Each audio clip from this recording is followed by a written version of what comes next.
നിങ്ങൾക്ക് ഇഷ്ടമുള്ള ഒരു പാട്ടാണ്, ഞാൻ പറയുന്നില്ല. ഈ ഒരു പാട്ടുകാരി നമുക്ക് എല്ലാവർക്കും ഇഷ്ടപ്പെട്ട ഒരു പാട്ടുകാരിയാണ്. വളരെ മനോഹരമായിട്ട് പാടും, വളരെ കാണാനും സുന്ദരിയാണ്. അതെടുത്ത് പറയേണ്ട കാര്യമാണ്.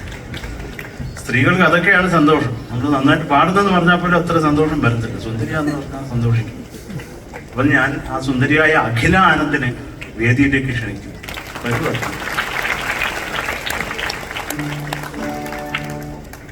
ഈ ഒരു പാട്ട് നമ്മുടെ ലാലണ്ണാച്ചിയുടെ ചിത്രത്തിലതാണ്. തച്ചോളി വർഗീസ് ചേകവറിലെ മാലയം മാറോടടിഞ്ഞു.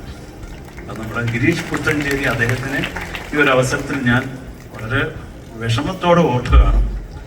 അദ്ദേഹം നമ്മളൊന്നും പറയുന്ന കേൾക്കാതെ അങ്ങ് പോയി. അതെല്ലാം എന്ത് ചെയ്യാനേ, അല്ലെങ്കിൽ എത്രയോ പാട്ടുകൾ, മനോഹരങ്ങളായിട്ടുള്ള പാട്ടുകൾ ഇനിയും മലയാളത്തിൽ കിട്ടിയാൽ. ഇപ്പം എന്തൊക്കെയാലും എൻ്റെ പ്രിയപ്പെട്ട അണ്ണാച്ചി അങ്ങേ ഓർത്തുകൊണ്ട് അതിലേക്ക് എന്തെങ്കിലും എൻ്റെ അടുത്ത് പറയാനുണ്ടോ? ഇല്ലേ? മൈക്കൊക്കെ ഓഫ് ചെയ്തിട്ടാണോ വന്നത് വീട്ടിൽ? എല്ലാവർക്കും നമസ്കാരം. ഒരുപാട് സന്തോഷം ശരത് സാറിനോടൊപ്പം ഇത്രയും വലിയൊരു വേദിയിൽ, ഇത്രയും വലിയൊരു സദസ്സിന് മുമ്പിൽ, ഇത്ര ചെറിയൊരാളുടെ കൂടെ.